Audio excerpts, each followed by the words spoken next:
As we continue on with session 6 of Introduction to Foreign Missions, we found ourselves last time talking about deputation, talking about the fact that this was something that was not a drudgery, that was not just a necessary evil of mission work, but in fact is something to enjoy and to make the most of. You're building relationships. You have an opportunity to minister to people while you're on deputation. Deputation is important and it's necessary because it is an opportunity for you to raise the funds that you need. In fact, it's the primary way that you raise the funds that you need. And also that you gain prayer support, that you gain an interest of people coming and helping you on the field, either short-term or long-term on the field.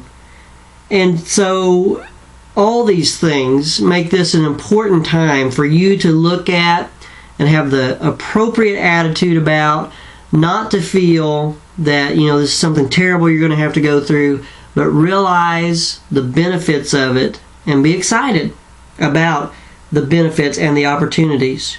You want to be sure when you go to share people when you plan on being on the field, how much support you need and where you're at in raising that support, what particular items you might need when you go on the field.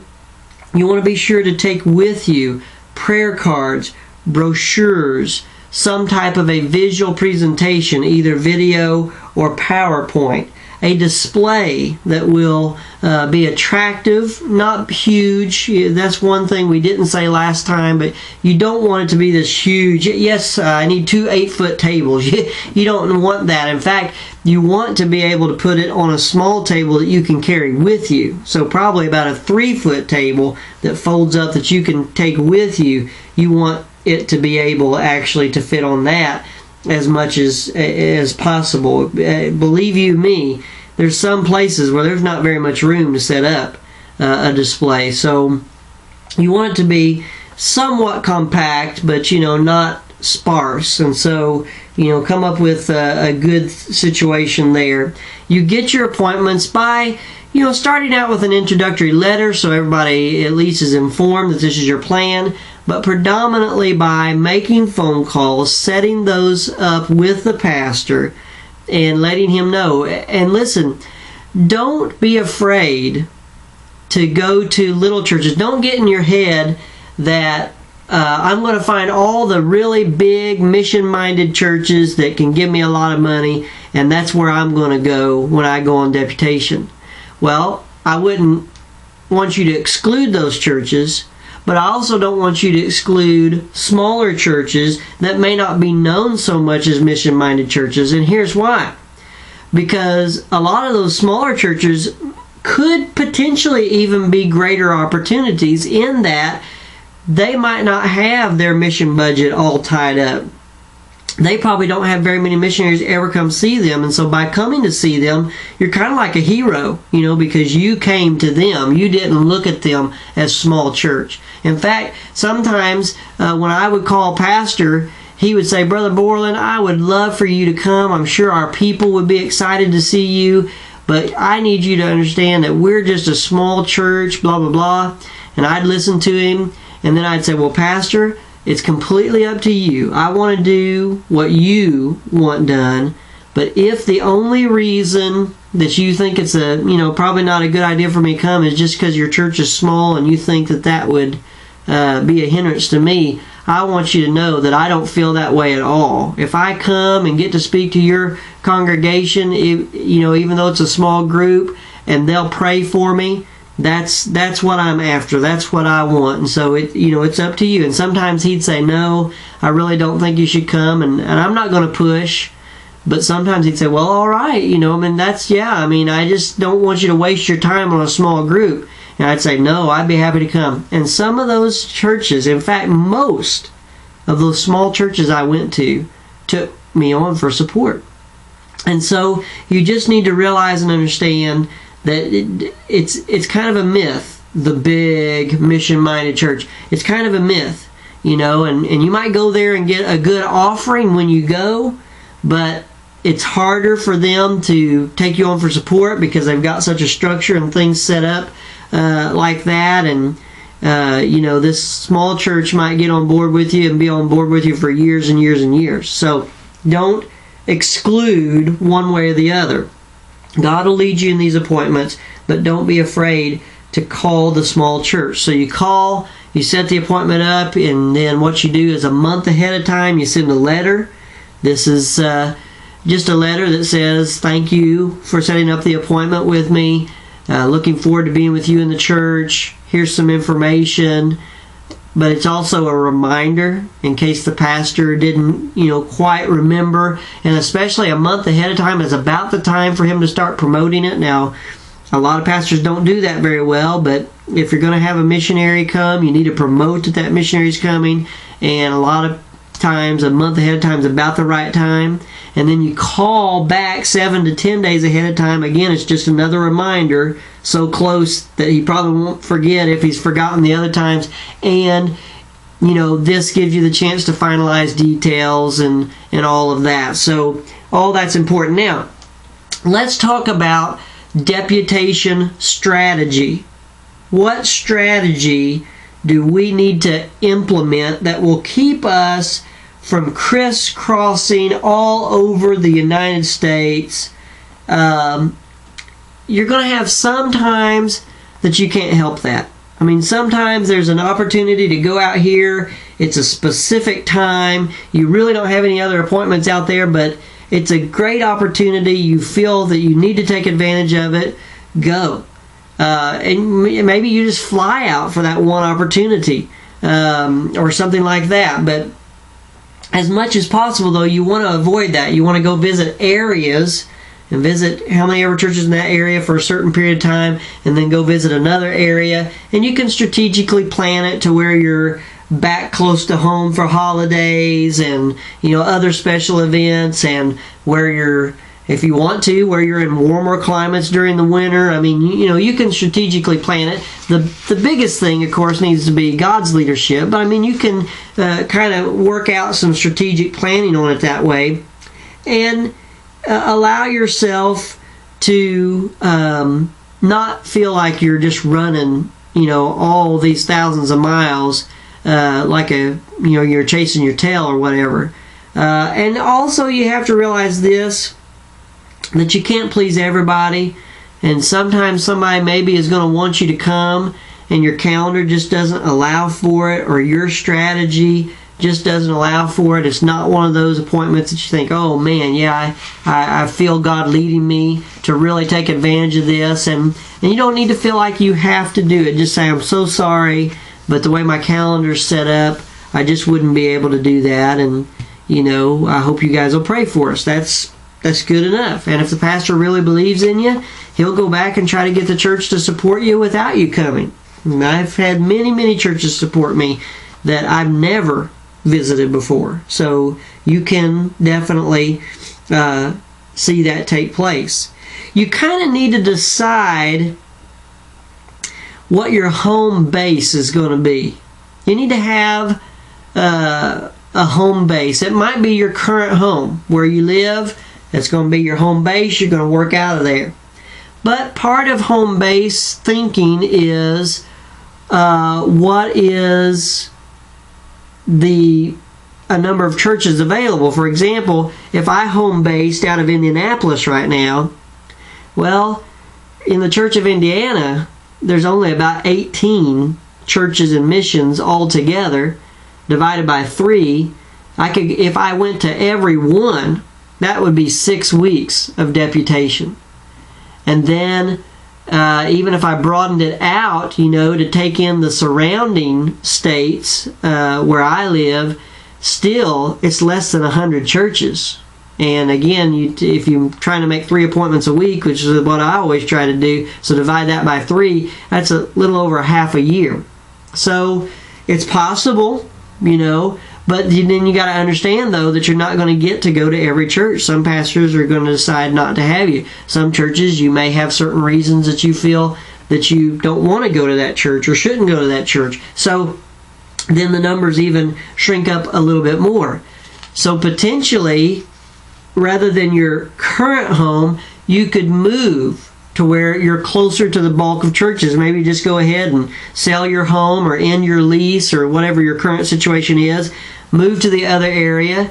A couple of possibilities. Some churches actually have some extra houses that you might be able to stay in. Some of them even have it dedicated to missionary situations, and they might let you stay there for months, and use it as a home base. That'd be good. Or just go get yourself an apartment. You're not going to be living there long term, but for a year maybe. So get yourself an apartment that meets the needs of your family. But of course, you don't want to pour a bunch of money into it because you're not going to be there very long. So that might be the way to go. Or some people use a mobile home, either an RV or a travel trailer, and this is the way they do it. They take home base with them wherever they go. Now, kind of a nice thing about that is it gives you a lot of freedom. You don't feel like you've got to be in such a, stay in this spot or get back to this spot, because it's moving with you wherever you go. So it gives you a lot of freedom. Also, you don't ever have to worry about a motel. You don't ever have to worry about staying with another family. You've got your area. Of course, if you've lived in that situation, though, you also know that unless it's a really big RV or a travel trailer, which most of us wouldn't be able to afford, a really big one, that you're making some sacrifices. You've got a much smaller kitchen, you've got a much smaller, shower and stuff like that. So, you're making some sacrifices to do it, and you've got to weigh out if it's what's better. Now listen to this very, very carefully. If you're going to have to buy the travel trailer and something to pull it with, or the RV, if you're going to have to buy those things, even if you get a good deal on something used, you don't want to buy a piece of junk because you're going to put thousands of miles on it. So it's going to have to be, something in decent shape. But even if you get a really good deal on it, on something that's used, I'm telling you that financially, that's not the reason to make the decision. You think, we won't have to have a motel. We'll save on this, we'll save on that. We won't have to eat out as much because we'll, have a kitchen. But I'm telling you, by the time you invest in purchasing you're going to have to spend $10,000 to $15,000 to have something that you can have confidence in that's going to take care of you. I'm going to tell you something. That's a lot of motel nights, and that's a lot of, eating out, $10,000 to $15,000. Plus, you're going to get less gas mileage than most situations. Now, if you got a large family and you're having to be in a large vehicle anyway, it might not be that big of a difference. But if you got a large family, then what kind of, situation you're going to have to accommodate them sleeping in it, So you're probably going to, at least, at a very minimum, pay double the fuel cost. Maybe triple. And if it's just you and your wife and maybe one child, where you could make do in a economy type car, you might even be paying 4 times the amount for fuel. And that stacks up at $3 a gallon, or, of course that changes, but right now it's about $3 a gallon.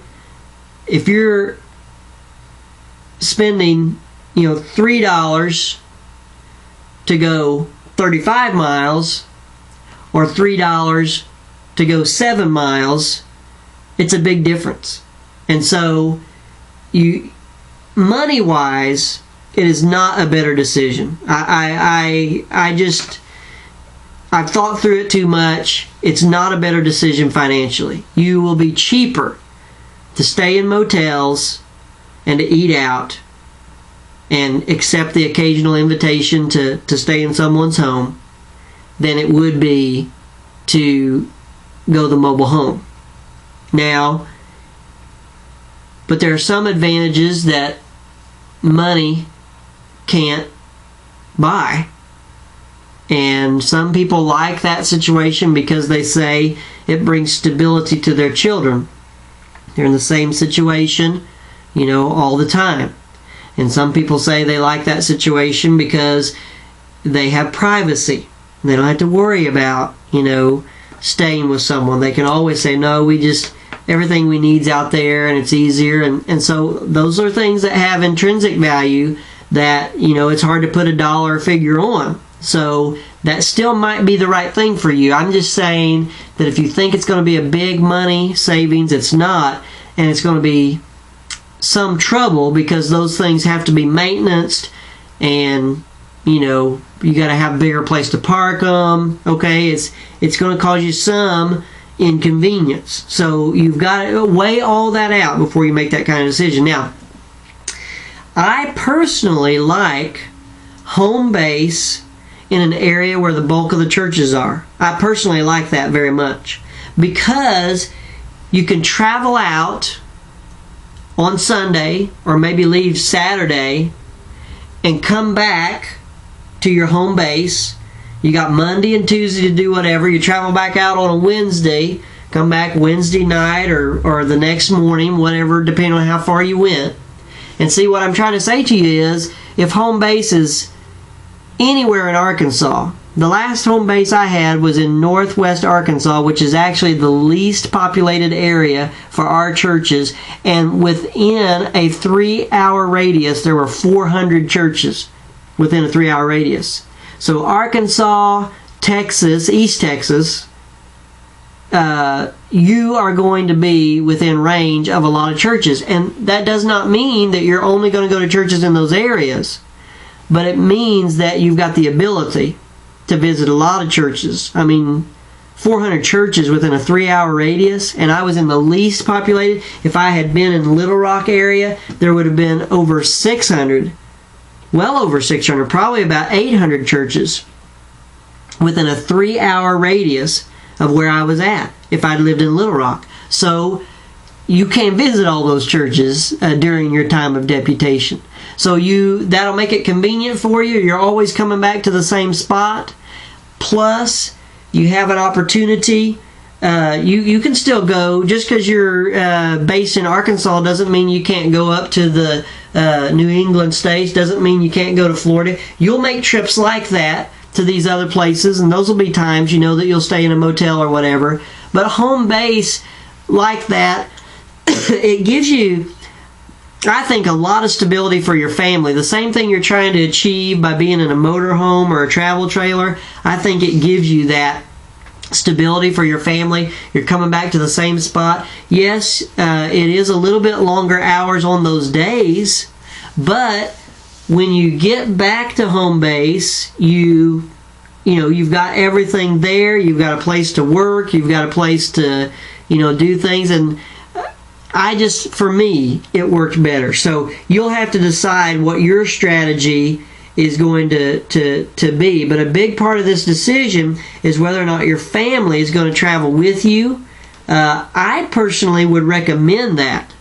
I don't say that they have to travel with you every time for every appointment, but especially if your kids are still younger. Now, if they're in their last couple of years of high school or whatever, they might not want to travel with you, and it might not be necessary for them to travel with you. But if they're younger, rather than just leaving your wife and kids at home all the time, I think it's good for them to travel with you. And you probably will have some exceptions to that.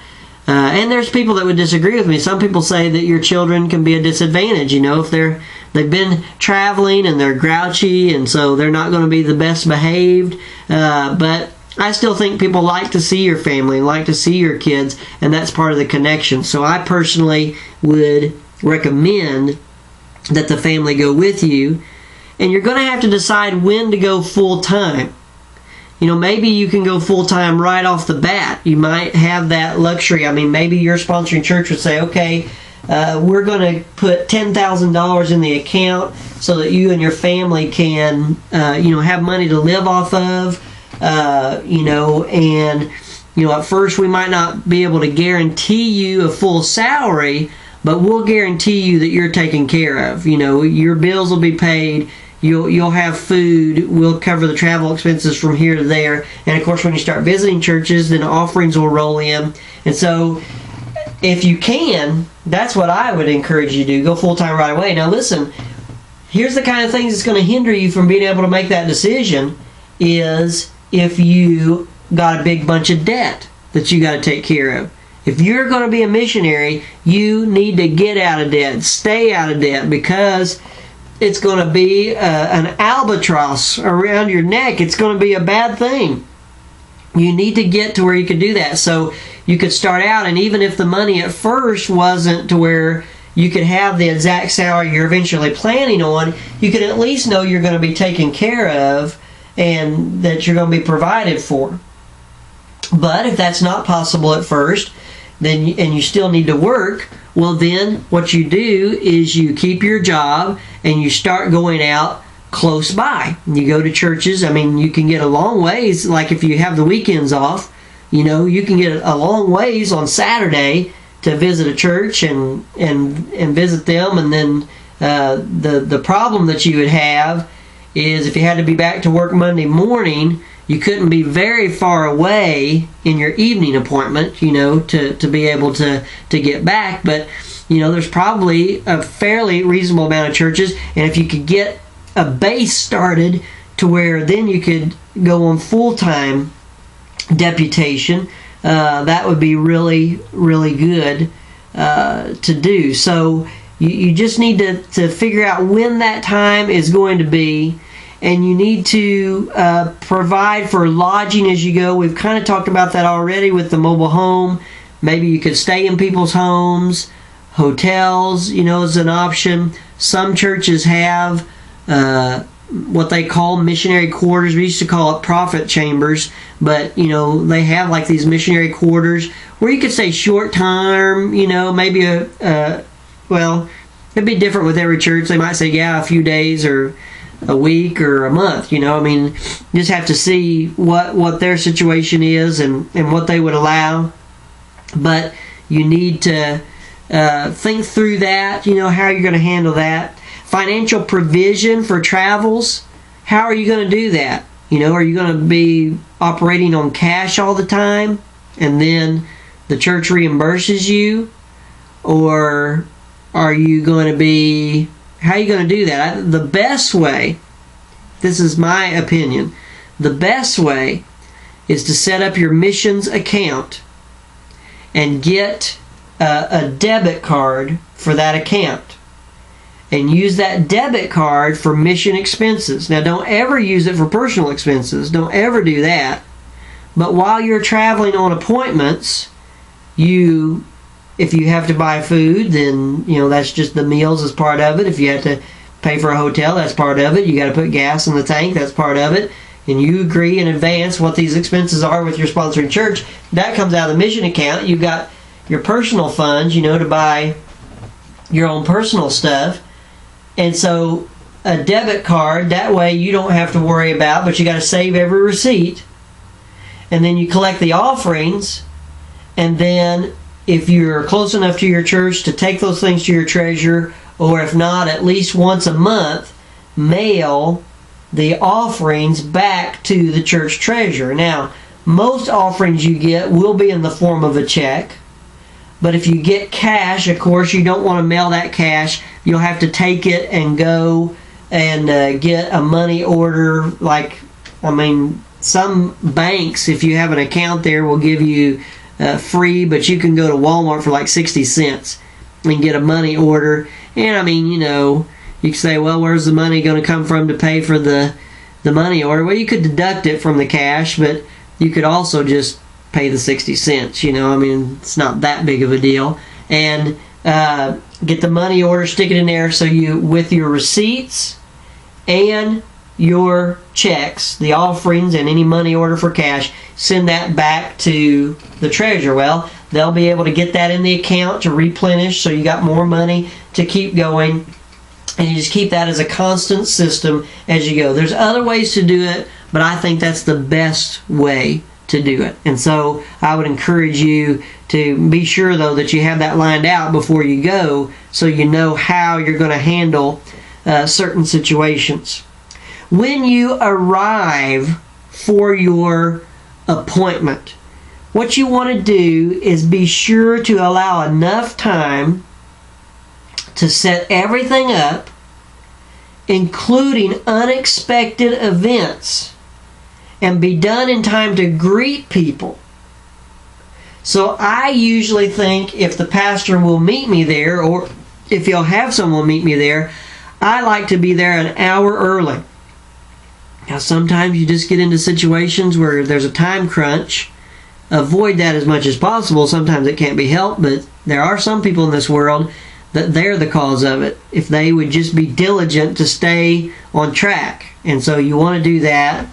And so that happens sometimes. Or sometimes the pastor say, no, I'll just meet you there a half hour early or 15 minutes early. Well, listen, you could say, well, hey, buddy, I got a lot to set up, Or you could say, okay, pastor, I'll meet you there then. And in those situations, you're just in a situation where you're setting up while people are already there and while they're coming in. But you got to do whatever the pastor, says. And the big thing there is don't get flustered.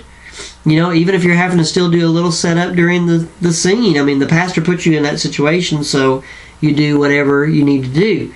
But generally, get there an hour early. Of course, you greet the pastor or whoever's met you there. You go in. The very first thing that I would set up if I was doing it by myself is my electronics. You'll be traveling with a computer, a projector, extension cords, various things that you need to put on a PowerPoint presentation or show a DVD. You want to be completely able to do that on your own without depending on the church for anything. Now, if you get there and they've got the equipment and you want to use their equipment, fine. But you want to be able to do that on your own, including a small screen. Now, most of the time you won't need the screen, because if the church doesn't have a screen, you can just project on a wall. And, most churches, that's going to work out fine. And it's going to be bigger and better than your screen.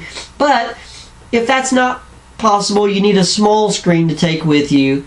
And it probably, now depending on your situation, if you're traveling in a truck or something like that, maybe you could take a big screen. But I was traveling in a small car, so a 3-foot screen is about all I could take with me. So, but you want to be independent, not depending on them for equipment. And so you've got all your equipment. You want to go in and get that set up. And you want to do just a little bit of a dry run to make sure it's working. Some little something might have went wrong, and if you don't test it ahead of time, you might be in a situation where you're like, oh my goodness, what's wrong? And you're trying to figure it out on the spot, and that's never a good thing. So, little test run. Then I'd set up my display table. Now, in my situation, I was almost never alone. Missy was always with me. And so that was the way we did it. She, we would carry things inside. She would set up the display table. I would set up what was needed for the presentation and get it all lined out, tested, and in good shape. Yes, most of the time it only took about 15 or 20 minutes. And so we were there another 15 or 20 minutes at least before the first person showed up. So we just visited with the pastor or, did whatever. But sometimes there was a problem. Sometimes, and it's those times, it's those over the period of a year, it's those 5 or 6 times that you want to be there early to avoid the problem of not being able to, because here's what's going to happen. If you have a problem and you can't just quickly see, oh, it's this, hang on just a second, and fix it, then you're just going to have to bail.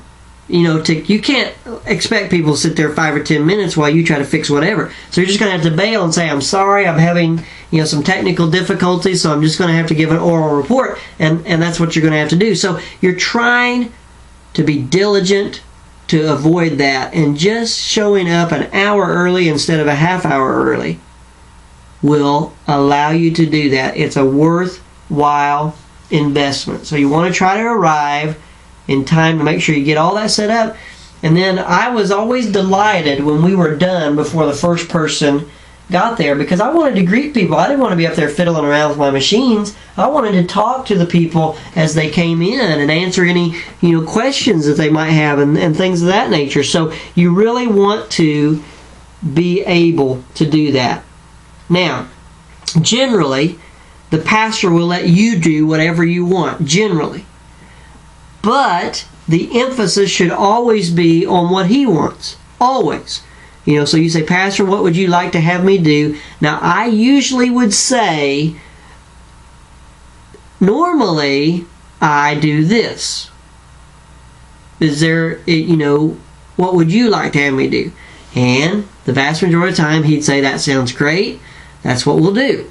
But sometimes he might say, well, I tell you, I want you to open up the floor for questions. See, now I usually didn't do that. I usually told people if they had questions, they could ask us afterwards, and we'd be happy to answer them.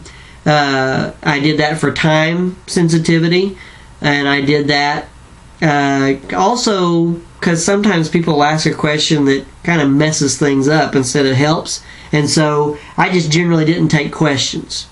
But if the pastor said, I want you to take questions, then I would do that. Or sometimes, even though the pastor and I had discussed ahead of time what we were going to do, he would say, oh, Brother Scott, before you preach, I've got a question. And he'd ask a question. And then he'd say, does anybody else have a question? So you gotta go with the flow. But you want to try to do whatever the pastor wants you to do. And like I said, he may just say, hey, the only thing I can allow you to do is just give a 5-minute presentation. Then be ready and do it. Say, I can do that, Pastor. I'd really appreciate that. I'd love to come be in your services and have that opportunity. And, you let God take care of all the details on those kind of things. But go and be willing to do what the pastor wants you to do. Usually, again, you present your work about 10 minutes and you preach. But now listen to me. Stop on time. You've been invited to come, and church starts at 6. Sunday night, church starts at 6. Guess when it ends? It ends at 7. I don't care what anybody says. I don't care if the pastor says to you, listen, you take all the time you want. We're not in a hurry. He might not be, but some people are. You stop on time. Church lasts an hour. That's how long church lasts. It's an unwritten rule. No matter what anybody says, it's an unwritten rule. And you'd much rather people be saying, man, that seemed like it was so brief. I wish, we had heard more. You'd rather that than, I didn't think that guy was ever going to be quiet. Man, he just rambled on and on and on. You do not want to be in that situation. So let's say that you go, church starts at 6, and this church sings for half an hour. Okay? So they sang for half an hour, and now your turn, you got 30 minutes. You're going to give a 10-minute presentation, you got 20 minutes to preach. Preach in 20 minutes and shut up. That's what you need to do. I have actually been in situations where I had 5 minutes left to preach. And guess what? I preached a devotion and put my heart into it, and I quit on time. You will be appreciated if you quit on time. It's not about you being up there waxing eloquent, Just quit on time. They will appreciate it, and you will be much better received if you do that. However, you do want to be sure to do whatever the pastor asks you to do. That's kind of the one exception. Now if the pastor says, hey, we're going to sing for a half hour, and then I want you to present your work and take questions. And I don't want you to cut the sermon short. I want you to preach. Okay, well, you're not going to directly go against what he says. But if he doesn't specify, your aim and your goal is to get done on the perceived time that we're supposed to be done. That's exactly what you want to be sure to do. Now, what about after the appointment? Before the appointment, we called, we made the appointment, we sent a letter and some information a month ahead of time. We called back a week to 10 days ahead of time. What about after the appointment? You want to send a thank you card. Doesn't have to be anything fancy, but a thank you card saying that you appreciate them having you, you appreciate the opportunity, you enjoyed being with them, so on and so forth. You want to put them on your list to receive a report. Every church that you go and visit should be a church that gets on your list to receive a monthly report. Now, what we did was we had what we called our small list, and it was made up of supporters and churches we had visited and maybe other churches or individuals that we had, some specific contact with. And we sent that out every month. And then about every 6 months, we had a little bit of a larger list, which usually was our small list plus Arkansas. And in my case, the reason for that is because I was very well known in Arkansas. I knew a lot of people in Arkansas, had tons of connections, so it made sense. And then about once a year, or maybe twice a year, we would send something to every church. So that's actually how we did it. Monthly to our small list, our supporters and those that we'd been to on deputation and maybe a few others. Every quarter, every 3 months, that list plus all of Arkansas. You might have a plus that's different than that, but that was my plus. And then twice a year, every church. That's the way we did it. Well, these churches you go visit, you certainly want to put them on there. Now, in time, you may adjust that. If you never hear from them, if you never, receive any kind of offering or any kind of correspondence, just seems like they enjoyed having you that one time, but then, maybe when you're coming back on your first furlough, you're looking over things and you never really heard from that church. Then, you might want to trim your list and, if you're doing it by bulk mail, you only have to have 200, so you might want to trim a few off like that. But immediately following, you want to get them started on your report list, and you also want to get any individuals that signed up to be on your email list. You want to, you don't want to go visit the church and then 3 months later, oh yeah, I better put all these people on my email list. You want to make that more of an immediate thing. Plus, you don't want emails, like if you've got this, say clipboard or piece of paper or whatever, where people are writing down their emails for you, you don't want the emails from this church to be displayed when you go to this church. You want to protect people's privacy. So even though there might only be 1 or 2 on there, you want to take that off and protect those people's privacy and have a new one for the next church that you go to. So you want to get that all together after the appointment. Now, the thank you cards, you can, that might be your wife's, job that she does if you're married, or maybe yours, whatever.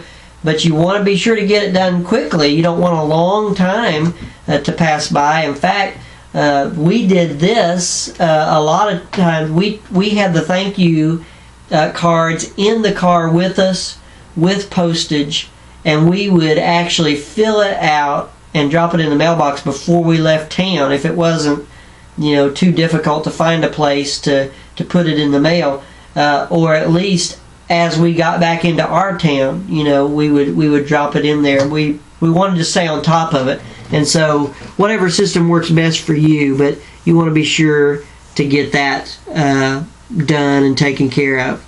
And then the last thing that I want to talk about in this section is I want to talk about the times that you come home on furlough. You are going to go to the field for a certain period of time, and then you're going to come home on furlough. Now, furlough is a time that you visit your family. It's a time that you get some much needed rest. It's a time that you visit your supporters and potentially raise new support if that's needed. Furlough is going to be, well, it's different for every missionary, and there's no specific rules. Some missionaries just don't like to come home on furlough. They really like to stay on their field, and it's hard to get them to come home, and that's okay. No problem with that. Here's kind of a rule of thumb. Your first tour, 2 years. Come home for 6 months. Then after that, tours of 3 or 4 years. If you come home for, if you're on the field for 3 years, then you may want to come home for, 9 months, maybe up to 12 months if you need to. If you're on the field for 4 years, again, you'll probably want a lengthier time of furlough. But when you come home, one of the things that you're supposed to accomplish is to visit your family. And you want to be sure to set things up to achieve that.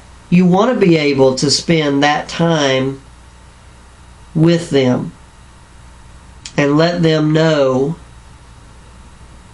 that you love them, you care about them, you miss them, and spend some time with them. Now, this is different for everybody. The size of your family will be different. Your particular relationship with your family will be different. And this is probably different for the man than it is for the woman.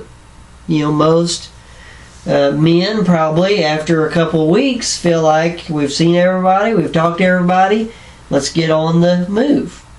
But the wife may want to spend more time with various people. And all I'm saying is, be sure that you understand how you feel about it, and be sure you understand how your wife feels about it, and make a plan that will allow you to do a good job of meeting your needs and the family's needs. Maybe, of course, your first concern is probably going to be direct family, moms and dads, siblings, children. If you're older, maybe you've got grown children, and so you're going to want to come home and see them and spend some time with them. And if you get itchy after a couple of weeks and think, man, I need to get rolling, but your wife is saying, what's the hurry? Try to be patient. But maybe you'd say, well, hey, hon, I tell you what, why don't I just go out and visit a few churches for a couple of weeks here, and then I'll come back.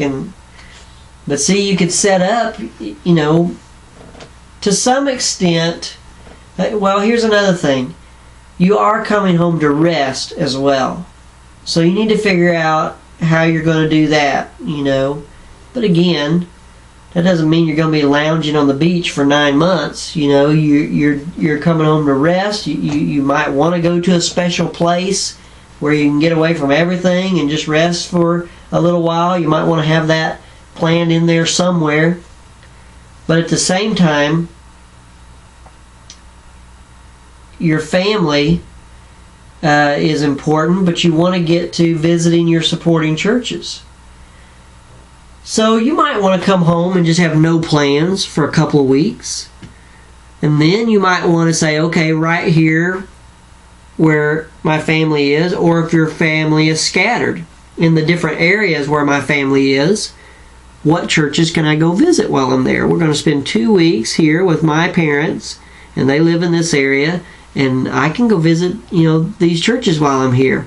And then we're going to go down here and visit our daughter and her husband, and there's some churches in that area. So you can work it out that way.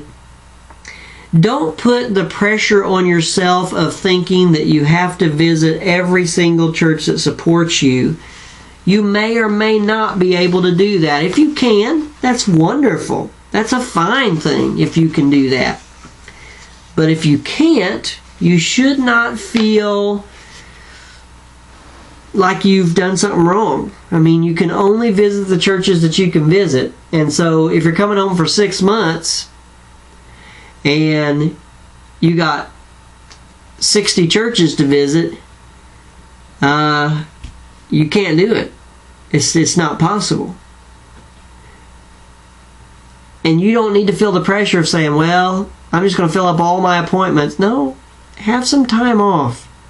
And the ones you don't get to this time, you can get to next time. They're not going to hold it against you. And if you do need to raise new support, then that's even less time you can go visit the ones that are already supporting you. So you have to balance all this out. But what I'm trying to say to you fellas is, because we tend, I know I do, I think I'm going to hit the ground running. I'm going to get this done, this done, this done, this done. Well, but then your wife and your children feel like that the things that were important to them when they came home, of spending time with family, maybe going to a special place that holds special memories for you guys as a family, you've just cut that out, and you can't do that. You have to allow time for the things that your family needs, and the things that, whether you realize it or not, the things that you need. You need some downtime. You need some time to rest. Father, I come before you and I thank you that we do have these opportunities when we're going to do mission work to go on deputation. And Lord, again, I pray that we see it as a great blessing, and that we just do our very, very best to be, as, I guess professional. I don't know if that's the right word, but, as professional as we can be, to do things as well as we possibly can, with excellence for your honor and your glory. And then, Lord, when we have times that we come home on furlough, I know that we want to visit the churches, but help us also to realize that we need a little time to rest and be with family, and Lord, that we just be willing to do that. And Father, I pray for these ones that are listening to this video. Lord, it might be that you're calling them to do the work of missions, and I pray that if that be the case, that they would have a hunger to listen to you, to follow you, and to do your will.